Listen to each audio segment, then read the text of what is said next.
నా పేరు హరిత. నేను గవర్నమెంట్ డిగ్రీ కాలేజ్లో కామర్స్ లెక్చరర్గా వర్క్ చేస్తున్నాను. ఆడిటింగ్ అనేటువంటి సబ్జెక్ట్లో కంపెనీ ఆడిటర్ల యొక్క బాధ్యతలు అనేటువంటి అంశం గురించి ఈరోజు మనం చెప్పుకుంటున్నాం. మరి కంపెనీ ఆడిటర్కి 2 విధాలైనటువంటి బాధ్యతలు ఉన్నాయి.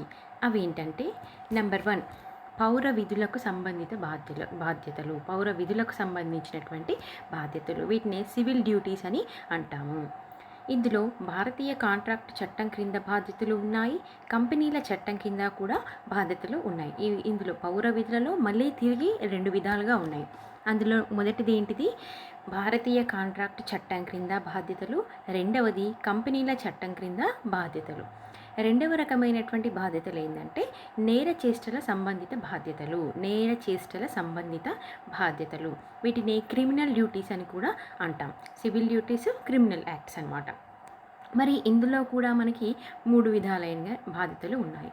అవేంటి అంటే, భారతీయ శిక్షణా స్మృతి కింద బాధ్యతలు, ఆదాయ పన్ను చట్టం క్రింద బాధ్యతలు, భారతీయ చార్టర్డ్ అకౌంటెంట్స్ చట్టం క్రింద బాధ్యతలు. ఈ విధంగా నేర చేష్టల సంబంధిత బాధ్యతలలో 3 విధాలుగా ఉన్నాయి ఆడిటర్ యొక్క బాధ్యతలు. మొదటిదైనటువంటిది పౌర విధులకు సంబంధించినటువంటి బాధ్యతలు, సివిల్ డ్యూటీస్ గురించి మనం ముందుగా డిస్కషన్ చేసుకుందాం. అయితే మరి కంపెనీ ఆడిటర్లు డైరెక్టర్ల చేత నియమింపబడతారు, లేదా వాటాదారుల చేత, కేంద్ర ప్రభుత్వం చేత నియమింపబడతారు. కానీ వారి నియామకం అనేటువంటిది ఒక ఒప్పందం లేదా ఒక కాంట్రాక్ట్ ద్వారా జరుగుతుంది. అదేంటంటే, ఆడిటర్ను నియమించేటప్పుడు ఆ సంస్థ యొక్క ఖాతా పుస్తకాలను, సంస్థ యొక్క అన్ని విధాలుగా అన్ని అంశాలను పరిశీలించిన మీదట ఆడిటింగ్ అనేటువంటిది పూర్తయిన తర్వాత ఆడిటర్ తను పరిశీలించిన తర్వాత తన యొక్క ఒపీనియన్, అంటే తను ఆ సంస్థను లేదా ఆ కంపెనీని పరిశీలించిన తర్వాత ఆ కంపెనీ గురించి తను ఏమనుకుంటున్నాడో అనేటువంటి అన్ని విషయాలను కూడా తన రిపోర్టులో రాయడం జరుగుతుంది. ఆ రిపోర్టుని డైరెక్టర్లకు అందించడం జరుగుతుంది. ఈ విధంగా ఈ ఆడిటర్ యొక్క నియామకం అనేటువంటిది ఒక ఒప్పందం ప్రకారం లేదా ఒక కాంట్రాక్ట్ ద్వారా జరుగుతుంది. కనుక వారికి భారతీయ కాంట్రాక్ట్ చట్టం క్రింద, కంపెనీల చట్టం క్రింద, ఆదాయ పన్ను చట్టం క్రింద, భారతీయ శిక్షణా స్మృతి చట్టం కింద, భారతీయ చార్టర్డ్ అకౌంటెంట్స్ చట్టం క్రింద ఇన్ని రకాలైనటువంటి అనేక పౌర విధుల సంబంధిత మరియు నేర సంబంధిత బాధ్యతలకు సంబంధించి అతనికి బాధ్యతలు ఉన్నాయి. ఇవన్నీ కూడా మనకి ఇందులో వచ్చాయి. ఏంటవి? భారతీయ కాంట్రాక్ట్ చట్టం క్రింద, భారతీయ కంపెనీల చట్టం క్రింద, భారతీయ శిక్షణా స్మృతి బాధ్యతలు, ఆదాయ పన్ను చట్టం క్రింద, భారతీయ చార్టెడ్ అకౌంట్స్ చట్టం కింద. ఇవి 5 రకాలైనటువంటి బాధ్యతలలో పౌర విధులకు సంబంధించినవి ఉన్నాయి, నేర చేష్టలకు సంబంధించినవి కూడా ఉన్నాయి. ఇన్ని రకాలైనటువంటి బాధ్యతలు అనేవి ఆడిటర్కి ఉన్నాయి. అయితే పౌర విధులకు సంబంధించినటువంటి బాధ్యతలో మనకి 2 ఉన్నాయి. మరి ఆడిటర్ ఒక భారతీయ పౌరుడు కనుక అతడు భారతదేశం యొక్క పౌర విధులకు సంబంధించిన చట్టాల ఆధీనంలో తన పనులను నిర్వర్తించవలెను. మరి ఆడిటింగ్గా నియమింపబడే వ్యక్తి భారతీయుడు. అతడు భారతదేశంలో ఉన్నటువంటి భారతదేశం యొక్క పౌర విధుల సంబంధిత చట్టాలన్నింటి కూడా ఆధీనంలో తన పనులను నిర్వర్తించవలెను. అందులో మొదటిదైనటువంటిది భారతీయ కాంట్రాక్ట్ చట్టం క్రింద అతనికి ఏం బాధ్యతలు ఉన్నాయి అనేవి చూద్దాం. ఆడిటర్లు ఒక ఒప్పందం ప్రకారం కంపెనీ లేక ఇతర వ్యాపార సంస్థల ఆడిటర్లుగా నియమించబడతారు. మనం ముందుగా చెప్పుకున్నాం, ఆడిటర్లు అనేటువంటి వ్యక్తులు కాంట్రాక్ట్ చట్టం, ఒక ఒప్పందం ప్రకారం లేదా ఒక కాంట్రాక్ట్ ప్రకారం కాంట్రాక్ట్ ద్వారా వారు నియమింపబడటం జరుగుతుంది. కనుక ఆ కాంట్రాక్ట్లో విధించినటువంటి బాధ్యతలు వారికి వర్తిస్తాయి. ఒక ఒప్పందం ప్రకారం లేదా ఒక కాంట్రాక్ట్ ద్వారా నియమింపబడుతున్నారు కాబట్టి ఆ కాంట్రాక్ట్లో ఉన్నటువంటి బాధ్యతలన్నీ కూడా వాళ్ళకి వర్తిస్తాయి. అంతేకాక కాంట్రాక్ట్ చట్టంలోని 10వ అధ్యాయం ప్రకారం కూడా ఆడిటర్ ఆ కంపెనీకి ఏజెంట్గా పరిగణింపబడతారు. భారతీయ కాంట్రాక్ట్ చట్టం ఎప్పుడు? 1872. మరి ఈ చట్టం ప్రకారం 10వ అధ్యాయం ప్రకారం ఆడిటర్ ఆ కంపెనీకి ఏ కంపెనీకైతే తను ఆడిటర్‌గా నియమింపబడుతున్నాడో, ఆ కంపెనీకి ఏజెంట్‌గా కూడా పరిగణింపబడతాడు. కనుక ఆ చట్టం ప్రకారం ఇవ్వబడిన ఏజెంట్ బాధ్యతలు కూడా అతనిపై ఉన్నాయి. అతను వాటిని నిర్వర్తించవలసి ఉంటాయి. అంటే ఇక్కడ 2 విధాలుగా వస్తున్నాయి బాధ్యతలనేవి. అతను ఒప్పందం ద్వారా లేదా కాంట్రాక్ట్ ద్వారా నియమింపబడుతున్నాడు కాబట్టి, ఆ కాంట్రాక్ట్‌లో ఉన్నటువంటి బాధ్యతలన్నీ కూడా అతనికి వర్తిస్తాయి. మరి ఆ కంపెనీకి అతను ఆడిటర్‌గా నియమింపబడుతున్నప్పుడు అతను ఏజెంట్‌గా కూడా పరిగణింపబడతాడు కనుక, భారతీయ కాంట్రాక్ట్ చట్టంలోని 10వ అధ్యాయం ప్రకారం అతనికి భారతీయ కాంట్రాక్ట్ చట్టంలోని 10వ అధ్యాయం ప్రకారం ఆడిటర్ కంపెనీకి ఏజెంట్‌గా పరిగణింపబడుతున్నాడు కాబట్టి, ఏజెంట్‌కి సంబంధించిన బాధ్యతలు కూడా అతనికి వర్తిస్తాయి. వాటి ప్రకారం ఆడిటర్ చాలా జాగ్రత్తతో, నేర్పుతో, విశ్వాసపూర్వకంగా తన యొక్క పనిని నిర్వర్తించవలెను. అతనికి 2 రకాలైన బాధ్యతలు లభిస్తున్నాయి కాబట్టి, అతడు చాలా నేర్పుతో, ఓపికతో, విశ్వాసంతో, చాలా జాగ్రత్తతో తన యొక్క పనిని నిర్వర్తించవలసి ఉంటుంది. అతని నిర్లక్ష్యం వలన కానీ, అజాగ్రత్త వలన కానీ, కంపెనీకి కానీ లేదా ఇతర క్లయింట్స్‌లకు కానీ సంబంధించినటువంటి నష్టాన్ని ఆడిటరే భర్తీ చేయవలెను.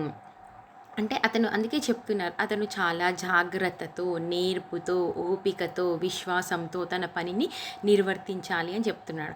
అన్ని విషయాలు చెప్పిన తర్వాత కూడా ఆడిటర్ నెగ్లిజెన్సీ వల్ల అంటే నిర్లక్ష్యం వల్ల కానీ, అజాగ్రత్త వల్ల కానీ, కంపెనీకి కానీ, ఇతర క్లయింట్స్‌లకి కానీ నష్టం గనక సంభవించినట్లయితే అతనే ఆ నష్టాన్ని భరించవలసి ఉంటుంది.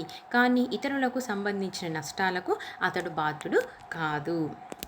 మనకి దీనికి సంబంధించి కొన్ని కేసులు ఉదాహరణ కూడా చెప్పడం జరిగింది. Lead estate building and investment company versus shepherd. Lead estate building and investment company versus shepherd. ఈ కేసులో కంపెనీ వారు నియమావళిలో నిబంధనలకు వ్యతిరేకంగా ఈ కేసులో కంపెనీ వారు ఏం చేస్తున్నారు, నియమావళిలో ఉన్నటువంటి నిబంధనలకు వ్యతిరేకంగా మూలధనం నుండి డివిడెండ్లు చెల్లించగా నియమావళి చూడకుండా ఆడిటర్ అనుమతించెను. మరి కంపెనీలో మనకి ముఖ్యమైనటువంటి పత్రాలు ఉన్నాయి. ఒకటి సంస్థాపన పత్రం, రెండవది నియమావళి. మరి నియమావళిలో ఏముంటున్నాయంటే కంపెనీకి సంబంధించినటువంటి నియమ నిబంధనలన్నీ కూడా ఆ నియమావళి అనేటువంటి పత్రంలో ఉంటాయి. అయితే ఆ నియమావళిలో ఏముంది, మూలధనం నుండి డివిడెండ్ చెల్లించకూడదు. అయితే ఆ నియమావళికి విరుద్ధంగా కంపెనీ వారు మూలధనం నుండి వాటాదారులకు డివిడెండ్ చెల్లించడం జరిగింది. అయితే ఆడిటర్ ఏం చేశాడు, ఆడిటర్ వాటన్నింటినీ కూడా పరిశీలించవలసినటువంటి బాధ్యత అతనిది. అయితే వాటిని ఆడిటర్ పరిశీలించకుండా, చూడకుండా సంతకం చేసెను లేదా అనుమతించెను. అందువల్ల ఆడిటర్ నష్టపరిహారం చెల్లించాలని కోర్టు వారు తీర్పు ఇవ్వడం జరిగింది. అంటే అతని ఆడిటింగ్ అంటేనే తనిఖీ. మరి ఆ తనిఖీ చేయకుండా ఉండడం అనేటువంటిది తన పనిని అతను నిర్వర్తించలేడు కాబట్టి, దానికి అతను అనుమతించాడు కాబట్టి నష్టపరిహారం చెల్లించాలి అని చెప్పేసి కోర్టు వారు తీర్పు ఇవ్వడం జరిగింది. అతను గనక దాన్ని పరిశీలించి ఉంటే అక్కడ ఆ సమస్య అనేటువంటిది తలెత్తేది కాకపోయేది. సో అందుకే చాలా జాగ్రత్తతో, ఓర్పుతో, నైపుణ్యంతో, అనుభవంతో మరి ఏమంటారు జాగ్రత్తగా ఉండాలి అని చెప్తున్నారు. ఆడిటర్స్ చాలా జాగ్రత్తగా ఉండాలి అని చెప్తున్నారు. అజాగ్రత్త వహిస్తే దానికి నష్టపరిహారం, దానికి వల్ల కలిగేటువంటి నష్టాన్ని అతడే భరించవలసి ఉంటుంది. నెక్స్ట్ వన్, ఇందులోనే మరొక ఎగ్జాంపుల్ కేసు కూడా ఇవ్వడం జరిగింది. అదేంటంటే Newton versus Birmingham small arms company. Newton versus Birmingham small arms company.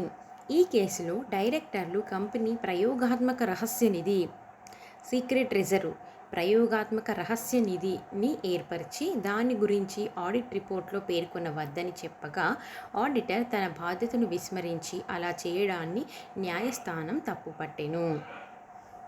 డైరెక్టర్లు కంపెనీ యొక్క ప్రయోగాత్మక రహస్య నిధి గురించి ఏర్పరిచి దాని గురించి ఆడిట్ రిపోర్ట్లో పేర్కొనవద్దు అని చెప్పారు.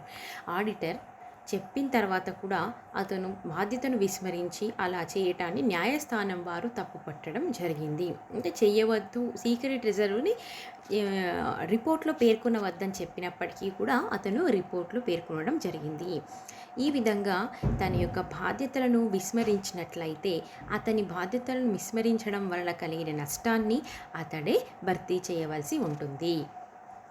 నెక్స్ట్ వన్, కంపెనీల చట్టం క్రింద అతనికి ఎలాంటి బాధ్యతలు ఉన్నాయి అనేటువంటిది చూద్దాం. కంపెనీ ఆడిటర్లు కంపెనీల చట్టం ప్రకారం విధించిన బాధ్యతలను తప్పనిసరిగా పాటించవలను. కంపెనీలో నియమింపబడినటువంటి ఆడిటర్లు కంపెనీల చట్టం ప్రకారం విధించినటువంటి బాధ్యతలను తప్పనిసరిగా పాటించవలను. లేని ఎడల వివిధ జరిమానాలకు మరియు కారాగార శిక్షలకు కూడా బాధ్యులవుతారు. మరి అతనిని కంపెనీల చట్టం ప్రకారం కంపెనీని తనిఖీ చేయడం కోసం మాత్రమే అతన్ని నియమించడం జరుగుతుంది. మరి కంపెనీల చట్టం ప్రకారం అతన్ని నియమిస్తున్నప్పుడు ఆ చట్టమే అతనికి కొన్ని బాధ్యతలను కూడా కల్పిస్తుంది. అలాంటి బాధ్యతలను అతను తప్పనిసరిగా పాటించాలి. ఒకవేళ పాటించలేని ఎడల జరిమానాలకు మరియు కారాగార శిక్షలకు బాధ్యుడు అవుతాడు. ఫైన్ కట్టాల్సి ఉంటుంది లేదా జైలుకి వెళ్ళాల్సి ఉంటుందన్నమాట. ఇందులో ముఖ్యమైన కొన్ని బాధ్యతలు, వాటికి సంబంధించినటువంటి శిక్షల గురించి మనం ఇప్పుడు తెలుసుకుందాం. నెంబర్ 1, కంపెనీ ఆడిట్ ప్రారంభించక ముందు దాని నియమావళిని విధిగా పరిశీలించాలి. కంపెనీలో ఆడిట్ని ప్రారంభించడానికి ముందుగా కంపెనీ నియమావళి చాలా జాగ్రత్తగా లేదా విధిగా అంటే తప్పనిసరిగా పరిశీలించాలి. దాని సూత్రాలను అధ్యయించాలి. దాని యొక్క సూత్రాలను అధ్యాయం చేయవలను. లేని ఎడల 1000 రూపాయల వరకు జరిమానా విధించవచ్చు. ఏం చెప్తున్నారు? కంపెనీలో ఆడిట్ని ప్రారంభించక ముందు కంపెనీకి సంబంధించినటువంటి నియమావళిని విధిగా అంటే తప్పనిసరిగా పరిశీలించాలి. దాని సూత్రాలను అధ్యయనం చేయాలి. ఆ విధంగా చేయలేని ఎడల 1000 రూపాయల వరకు జరిమానాన్ని విధించవచ్చును. 1000 రూపాయలు జరిమానా, ఇక్కడ ఫైన్ పడుతుంది. ఆ పనిని చేయకపోవడం వల్ల 1000 రూపాయల ఫైన్ను అతను కట్టాల్సి ఉంటుంది. ఎగ్జాంపుల్ మనం ఇక్కడ చూసుకున్నట్లయితే ఇంతకుముందు చెప్పుకున్నటువంటి example case, lead estate building and investment company versus shepherd. ఈ కేసులో ఆడిటర్ ఏం చేసిండు? కంపెనీ యొక్క నియమావళిని పరిశీలించలేదని అతనిని బాధ్యుడిని చేసి జరిమానా విధించడం జరిగింది. అంతే కదా. మరి కంపెనీలో పరిశీలించడం కోసమే అతన్ని ఏర్పడిస్తున్న అతని పని తనిఖీ చేయడం. ఆ పని చేయకుండా అతను నెగ్లిజెన్స్ చేయడం వల్ల అతను ఫైన్ కట్టాల్సి వచ్చిందనమాట. నెక్స్ట్ వన్, కంపెనీ ఆడిటర్ కంపెనీకి సమగ్ర ఆడిట్ రిపోర్టును ఇచ్చిన 30 రోజుల లోపల కంపెనీ రిజిస్ట్రార్కు దాని యొక్క కాపీని సమర్పించవలెను. ఆడిటర్ తన యొక్క ఆడిట్ పూర్తయిన తర్వాత కంపెనీకి ఒక సమగ్ర నివేదికను ఇచ్చినటువంటి 30 రోజుల లోపల ఆ నివేదికకు సంబంధించినటువంటి ఆ నివేదిక యొక్క కాపీని కంపెనీ రిజిస్ట్రార్కి సమర్పించవలెను. ఆ విధంగా చేయకపోతే అతనిపై 1000 రూపాయల జరిమానా వేయవచ్చును. నెక్స్ట్ వన్, ఆడిటర్ అతని కాల వ్యవధిలో కంపెనీ జారీ చేసిన పరిచయ పత్రంలో చూపబడిన ఆడిటర్ అతని యొక్క కాల వ్యవధిలో కంపెనీ జారీ చేసిన పరిచయ పత్రంలో చూపబడిన 5 సంవత్సరాల లాభనష్ట ఖాతాలో తప్పుడు లాభాలను ధృవీకరించి ఉంటే ఆ నేరానికి అతనికి 5,000 రూపాయలు జరిమానా లేదా 2 సంవత్సరాల జైలు శిక్ష విధించవచ్చును. చూడండి, ఆడిటర్ తన యొక్క కాల వ్యవధిలో కంపెనీ జారీ చేసినటువంటి పరిచయ పత్రంలో చూపబడిన 5 సంవత్సరాల లాభనష్టాల ఖాతాలో తప్పుడు లాభాలను గనక ధృవీకరించి ఉంటే ఆ నేరానికి అతనికి 5,000 రూపాయల జరిమానా అయినా విధించవచ్చు లేదా 2 సంవత్సరాల జైలు శిక్ష అయినా కూడా విధించబడవచ్చును. ఈ విధంగా చేస్తే.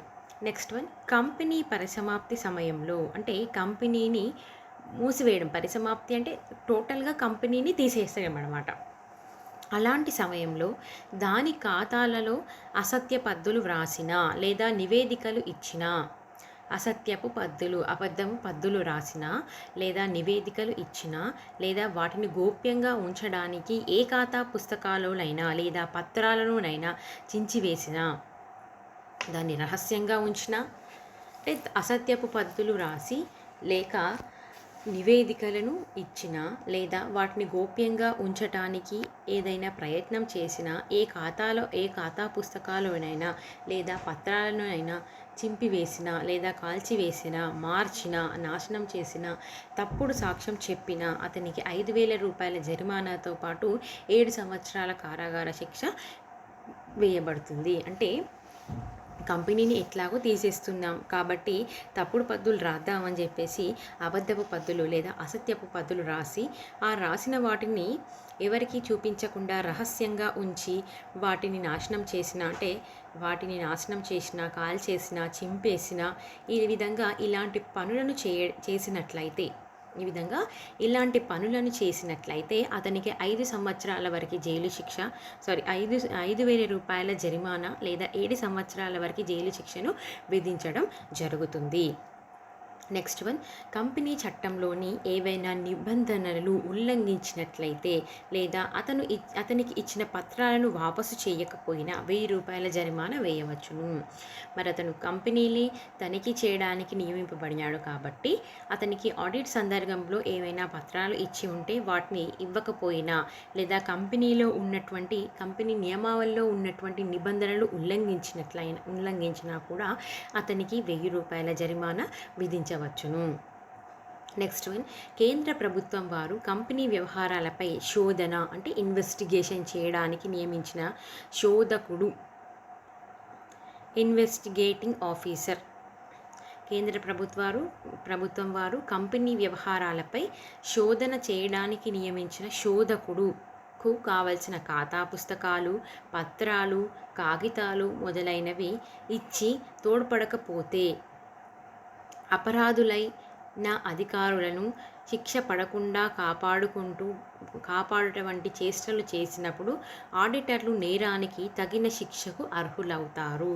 చూడండి, కేంద్ర ప్రభుత్వం వారు కంపెనీ వ్యవహారాలపై శోధన చేయడానికి నియమింపబడినటువంటి శోధకునికి కావలసినటువంటి పుస్తకాలు కానీ, పత్రాలు కానీ, కాగితాలు కానీ, ఇంకా ఏమైనా అవసరం ఉన్నప్పుడు వాటిని ఇచ్చి వారికి సహకరించకుండా ఉన్నట్లయితే అపరాధం చేసినటువంటి అధికారులు ఎవరైనా కూడా శిక్ష పడకుండా వారిని కాపాడటం వంటి పనులు చేసినట్లయితే ఆ నేరానికి తగినటువంటి శిక్షను అనుభవిస్తారు. ఇక్కడ మనకు ఒక example, London oil storage company versus Seear Hasluck company. London oil storage company versus Seear Hasluck company. ఈ కేసులో చేతిలో నగదు 30 రూపాయలు ఉండగా క్యాషియర్ చూపిన రూపాయలు 796. 30 రూపాయలు చేతిలో ఉన్నట్లయితే 796 రూపాయలను నిర్లక్ష్యంగా ధృవీకరించడం వలన ఆస్తిల పట్టిలో తేడాలో వచ్చి కంపెనీకి నష్టం సంభవించును. ఈ నిర్లక్ష్యానికి ఆడిటర్ను శిక్షార్హుణ్ణి చేశారు. 30 రూపాయలకు బదులుగా 796 రూపాయలను ధృవీకరించడం వలన కంపెనీకి నష్టం వచ్చి ఆస్తిలో తేడా అనేటువంటిది వస్తుంది. మరి ఆ ఆస్తిలో తేడా రావడం వలన కంపెనీకి నష్టం వచ్చింది. ఆ నష్టాన్ని చేసినందుకు ఆడిటర్ నిర్లక్ష్యం వలన చేశాడు కాబట్టి అతనికి శిక్షార్హుణ్ణి చేసేశారు. ఇవి రెండు కూడా మనకి పౌర విధులకు సంబంధించినటువంటి బాధ్యతలు. నెంబర్ 1 ఏంటి? భారతీయ కాంట్రాక్ట్ చట్టం క్రింద బాధ్యతలు. నెంబర్ 2 కంపెనీల చట్టం క్రింద బాధ్యతలు. మరి రెండవదైనటువంటిది నేర చేష్టలకు సంబంధించినటువంటి బాధ్యతలు, క్రిమినల్ డ్యూటీస్ లేదా క్రిమినల్ యాక్ట్స్ అంటున్నాం. మరి ఆడిటర్ తన విధి నిర్వహణలో చేసేటువంటి నేర చేష్టలకు ఇతర భారతీయ పౌరుడి వలె భారతీయ నేర శిక్షణా స్మృతి చట్టం క్రింద అతను శిక్షార్హుడు అవుతాడు. చూడండి, అతను తన యొక్క విధి నిర్వహణలో ఏమైనా నేర చేష్టలు చేసినట్లయితే భారతీయ పౌర నేర శిక్షణా స్మృతి చట్టం క్రింద అతడు శిక్షార్హుడు అవుతాడు. ఆడిటర్ ఒక చార్టెడ్ అకౌంటెంట్ కనుక భారతీయ చార్టెడ్ అకౌంటెంట్ చట్టం క్రింద కూడా విధించినటువంటి వృత్తిపర క్రమశిక్షణకు బాధ్యుడు అవుతాడు. రెండు రకాలుగా కూడా అతను శిక్షార్హుడే అవుతాడు. అతను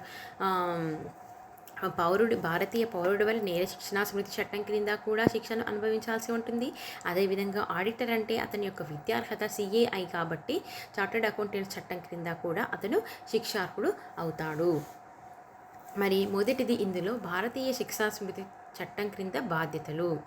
మరి భారతీయ శిక్షా స్మృతి 1890 భారతీయ శిక్షణా స్మృతి చట్టం ఎంత 1890. మరి ఈ భారతీయ పౌరులను కొన్ని నేర సంబంధిత చేష్టలు చేయకూడదనియు అలా చేసిన వారికి కఠినమైనటువంటి శిక్షలు విధించవచ్చనియు ప్రకటించెను. ఈ చట్టం ఏం చెప్తుంది? భారతీయులకి నేర సంబంధిత చేష్టలు చేయకూడదని, అలా చేసినటువంటి వారికి కఠినమైన శిక్షలు విధించవచ్చని ప్రకటించడం జరిగింది. ఆ చట్టం యొక్క సెక్షన్ 197 ప్రకారం, భారతీయ నేర శిక్షణా స్మృతి చట్టం సెక్షన్ 197 ప్రకారం ఆడిటర్ ఏదైనా మోసపూరిత ప్రమాణ పత్రమును జాగ్రత్తగా పరిశీలించకుండా ధృవీకరించడం. ఆడిటర్ ఏం చేస్తున్నాడు? ఏదైనా మోసపూరిత ప్రమాణ పత్రంను జాగ్రత్తగా పరిశీలించకుండా ధృవీకరించటం, మోసపూరితమైన ఖాతాలను సరైనవని ప్రకటించడం, వాటి ద్వారా కంపెనీకి, వాటాదారులకు, రుణదాతలకు, సామాన్య ప్రజానీకానికి తప్పుడు సమాచారం అందించి వారికి నష్టములు సంభవించిన ఎడల దానికి ఆడిటర్ను శిక్షించవచ్చును. భారతీయ శిక్షణా స్మృతి చట్టం క్రింద బాధ్యతలు ఏం చెప్తున్నాయి?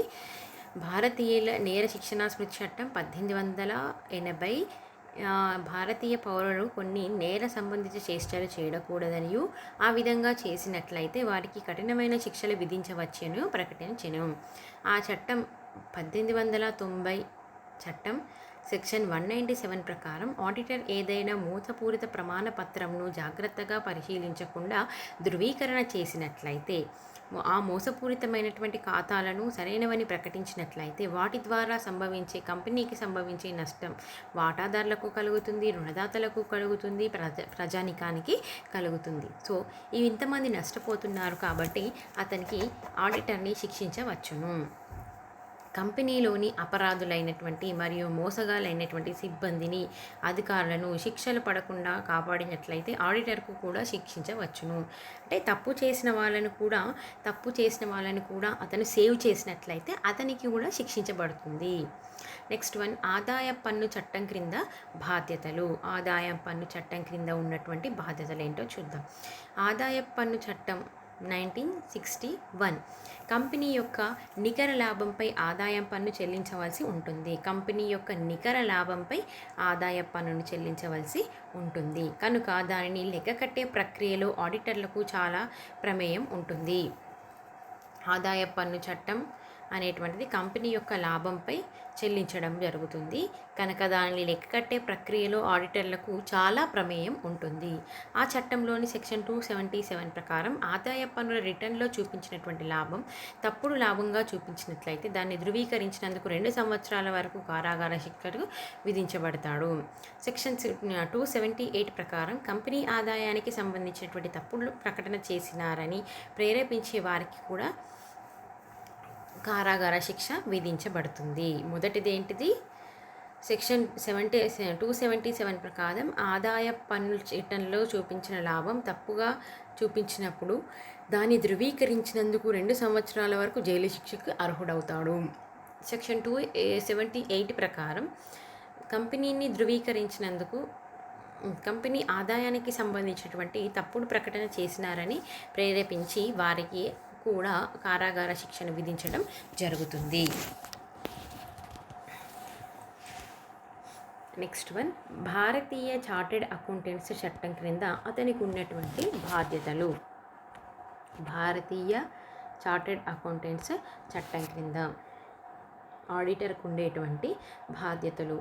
భారతదేశంలో కంపెనీ ఆడిటర్గా నియమింపబడినటువంటి ప్రతి ఆడిటర్ భారతదేశంలో కంపెనీ ఆడిటర్గా నియమింపబడినటువంటి ప్రతి ఆడిటర్ చార్టెడ్ అకౌంటెంట్ అయి ఉండాలి. మరి ఆడిటర్గా నియమింపబడుతున్నాడు అంటే అతని యొక్క అర్హతనే CA. సో తప్పనిసరిగా CA అయి ఉండాలి. కావున అతనిపై చట్టం యొక్క విధులు మరియు షరతులన్నీ వర్తిస్తాయి. వాటన్నింటిలో కొన్ని ముఖ్యమైనటువంటి బాధ్యతలను గురించి మనం తెలుసుకుందాం. నెంబర్ 1, ఒక చార్టెడ్ అకౌంటెంటు చార్టర్డ్ అకౌంటెంట్ కాని వ్యక్తిని తన భాగస్వామిగా ఆడిటింగ్ సంస్థలో చేర్చుకొనకూడదు. ఒక చార్టర్డ్ అకౌంటెంట్ కాని వ్యక్తిని తన భాగస్వామిగా ఆడిటింగ్ సంస్థలో చేర్చుకొనకూడదు. మరియు అట్టి వ్యక్తిని తన బదులు ఏ ప్రమాణ పత్రంపై కూడా సంతకం చేయనీయకూడదు. అంటే ఆడిటర్గా నియమింపబడే వ్యక్తి యొక్క విద్యార్హత ఏంటి? చార్టర్డ్ అకౌంటెంట్ CA చదివి ఉండాలి. ఆ విధంగా చదివిన వ్యక్తి తనకి భాగస్వామ్యంగా లేదా కానీ లేదా ఆడిటింగ్ సంస్థలో కానీ చేర్చుకొనకూడదు. మరి అలాంటి వ్యక్తిని తన బదులు ఏ ప్రమాణ పత్రం పైన కూడా సంతకం చేయనీయకూడదు. నెంబర్ 2, న్యాయ సూత్రాలకు విరుద్ధంగా ఆడిటర్ కంపెనీ యొక్క ఆడిటింగ్ బాధ్యతలను తీసుకొనకూడదు. న్యాయ సూత్రాలకు విరుద్ధంగా ఆడిటర్ కంపెనీ యొక్క బాధ్యతలను తీసుకొనకూడదు. మరియు అంతకు ముందు ఆ ఖాతాలను ఆడిట్ చేసిన ఆడిటర్కు సమాచారం ఇచ్చి తన పనిని ప్రారంభించవలెను. న్యాయ సూత్రాలకు విరుద్ధంగా ఆడిటర్ కంపెనీ యొక్క ఆడిటింగ్ బాధ్యతను తీసుకొనకూడదు. మరియు అంతకుముందు ఆ ఖాతాలను ఆడిట్ చేసినటువంటి ఆడిటర్కు ఆ సమాచారం ఇచ్చి తన పనిని ప్రారంభించవలెను. అంతకుముందు ఉన్నటువంటి ఆడిటర్కు ఈ సమాచారాన్ని తెలియజేసి ఆడిటర్ తన యొక్క పనిని ప్రారంభించడం జరుగుతుంది.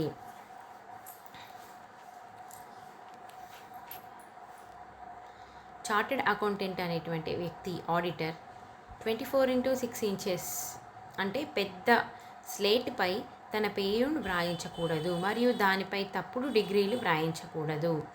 24x6 అనేటువంటి అంగుళాల కంటే పెద్ద నేమ్ ప్లేటును తను వ్రాయించకూడదు మరియు దానిపై తప్పుడు డిగ్రీలను కూడా వ్రాయించకూడదు. తప్పుడు క్వాలిఫికేషన్స్ కూడా ఏమీ వ్రాయించకూడదు. CA తన వృత్తిని గురించి మార్కెట్లో ప్రకటనలు చేయకూడదు. CA అంటే ఆడిటర్ తన వృత్తిని గురించి మార్కెట్లో ప్రకటనలు చేయకూడదు మరియు సంస్థ యొక్క అనుమతి లేకుండా ఇతర వృత్తిని స్వీకరించకూడదు. సంస్థ యొక్క అనుమతి లేకుండా ఇతర వృత్తిని కూడా అతను స్వీకరించకూడదు. నెక్స్ట్ వన్, ఆడిటర్ పారితోషికాన్ని లాభాలపై కొంత శాతం ప్రకారం తీసుకొనకూడదు. ఆడిటర్ యొక్క పారితోషికాన్ని లేదా ప్రతిఫలాన్ని ఏ విధంగా తీసుకోకూడదు? మరి లాభాలపై కొంత శాతం మాత్రం తీసుకోకూడదు. మరియు న్యాయవాదులు లేదా దళారుల నుండి కూడా కమిషన్లు ఫీజులు తీసుకునేవారు. న్యాయవాదుల నుండి కానీ దళారుల నుండి కానీ కమిషన్లు కానీ ఫీజులు కానీ తీసుకోకూడదు. నెక్స్ట్ వన్, ఆడిటర్ అతనికి పని ఇప్పించినందుకు కానీ లేదా ఇతర కారణములపైన కానీ దళారులకు కమిషన్లు ఇవ్వకూడదు. ఆడిటర్ అతనికి పనిని ఇప్పించినందుకు కానీ లేదా ఇతర కారణములపై కానీ దళారులకు కమిషన్లు ఇవ్వకూడదు మరియు తన క్లయింట్ వ్యాపార రహస్యాలను ఇతరులకు చెప్పకూడదు. ఈ సూత్రాలన్నీ కూడా అధిగమించినట్లు కౌన్సిలర్కు ఫిర్యాదు అందిన వెంటనే చార్టర్డ్ అకౌంటెంట్ కౌన్సిల్ యొక్క సభ్యత్వం నుండి కొంతకాలానికి సస్పెండ్ చేయవచ్చును. అంటే 5 సంవత్సరాలకి మించకుండా సస్పెండ్ చేస్తారన్నమాట. ఎగ్జాంపుల్, ఆర్బి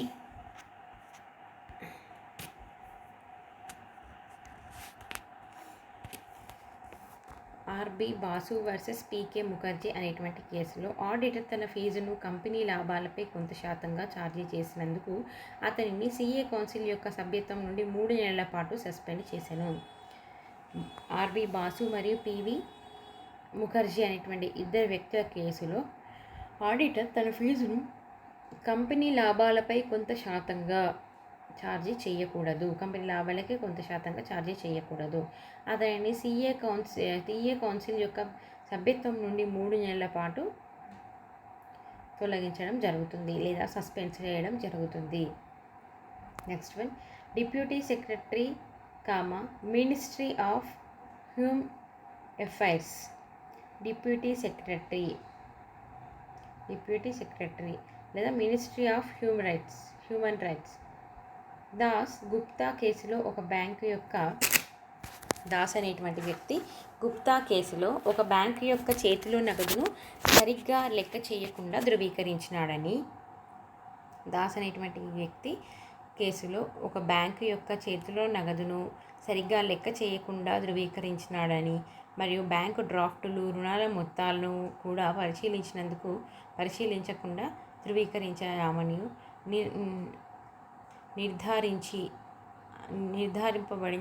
నిర్ధారించి అటువంటి కర్తవ్య రాహిత్యాన్ని పేర్కొనిన అతన్ని 2 సంవత్సరాల పాటు ప్రాక్టీసులు చేయకూడదని శిక్షించడం జరుగుతుంది. 2 సంవత్సరాల వరకు అతను ప్రాక్టీస్ చేయకూడదని శిక్షించడం జరిగిందనమాట. అంటే ఈ కేసులో ఒక బ్యాంక్ యొక్క చేతిలో నగదును సరిగ్గా లెక్క చేయకుండా ధృవీకరించినందుకు, అంటే బ్యాంకు డ్రాఫ్టులు రుణాల మొత్తాలను కూడా పరిశీలించకుండా ధృవీకరించినాడు. అటువంటి కర్తవ్య రాహిత్యాన్ని పేర్కొని అతనిని 2 సంవత్సరాల పాటు ప్రాక్టీసు చేయకూడదని శిక్షను విధించడం జరిగింది. ఇవి మనకున్నటువంటి అంటే భారతీయ కంపెనీల చట్టం ప్రకారం ఆడిటర్ని నియమిస్తున్నాము.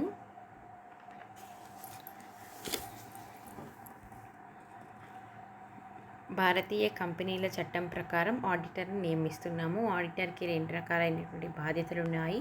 ఒకటి సివిల్ డ్యూటీస్, రెండవది criminal duties. Civil duties, criminal duties. Civil డ్యూటీస్లో 2 ఉన్నాయి. భారతీయ కాంట్రాక్ట్ చట్టం కింద బాధ్యతలు, కంపెనీల చట్టం కింద బాధ్యతలు. నెక్స్ట్ సెకండ్ వన్ ఏముంది? నేర చేష్టల సంబంధిత బాధ్యతలు. భారతీయ శిక్షణా స్మృతి క్రింద బాధ్యతలున్నాయి. ఆదాయ పన్ను చట్టం క్రింద బాధ్యతలున్నాయి. చార్టర్డ్ అకౌంటెంట్స్ చట్టం క్రింద కూడా బాధ్యతలు ఉన్నాయి. ఇన్ని బాధ్యతలను ఆడిటర్ కంపెనీలో ఆడిటర్గా నియమించినప్పుడు తన యొక్క బాధ్యతలని సక్రమంగా పూర్తి చేసుకోవాలను. మరి ఇక్కడ నేర చేష్ట సంబంధించినటువంటి బాధ్యతలను తిరిగి మరొకసారి చూద్దాం. ఇందులో మొదటి భారతీయ శిక్షణా స్మృతి కింద బాధ్యతలు. భారతీయ శిక్షణా స్మృతి చట్టం 1890 భారతీయ పౌరులకు కొన్ని నేర సంబంధిత చేష్టలు చేయకూడదని, అలా చేసిన వారికి కఠినమైనటువంటి చర్యలు విధిస్తామని ప్రకటించను. ఆ చట్టం యొక్క సెక్షన్ 197 ప్రకారం ఆడిటర్ ఏదైనా ఒక మోసపూరితమైనటువంటి పని చేసి ధృవీకరించినట్లయితే దానికి ప్రమాణపత్రంను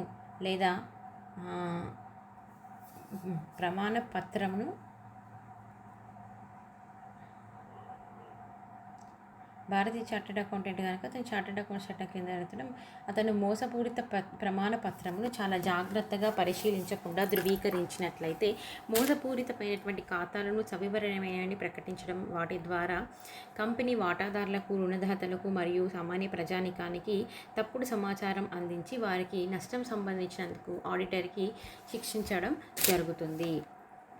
ఆదాయ పన్ను చట్టం క్రింద బాధ్యతలు. కంపెనీ యొక్క నికర లాభంపై ఆదాయ పన్ను చెల్లించవలసి ఉంటుంది కనుక దాన్ని లెక్క కట్టే క్రమంలో ఆడిటర్లకు చాలా ప్రమేయం ఉంటుంది. అంటే ఆ ఇన్కమ్ ట్యాక్స్ని క్యాలిక్యులేట్ చేయడంలో ఆడిటర్లకి ఎక్కువ ఇంపార్టెన్స్ ఉంటుందన్నమాట. సెక్షన్ 277 ప్రకారం ఆయా పన్ను రిటర్న్లలో సూచించిన లాభం తప్పుగా చూపించినందుకు, దాన్ని ధృవీకరించినందుకు 2 సంవత్సరాల వరకు జైలు శిక్ష విధించబడతాడు. మరియు సెక్షన్ 278 ప్రకారం కంపెనీ ఆదాయానికి సంబంధించినటువంటి తప్పుడు ప్రకటన చేసే వారిని ప్రేరేపించే వారికి కూడా కారాగార శిక్షణ విధించడం జరుగుతుంది. ఆదాయానికి సంబంధించి తప్పుడు ప్రకటన చేసే వారికి కూడా కారాగార శిక్షను అనుభవించవలసి ఉంటుంది. నెక్స్ట్ వన్ భారతీయ చార్టర్డ్ అకౌంట్స్ చట్టం క్రింద బాధ్యతలు.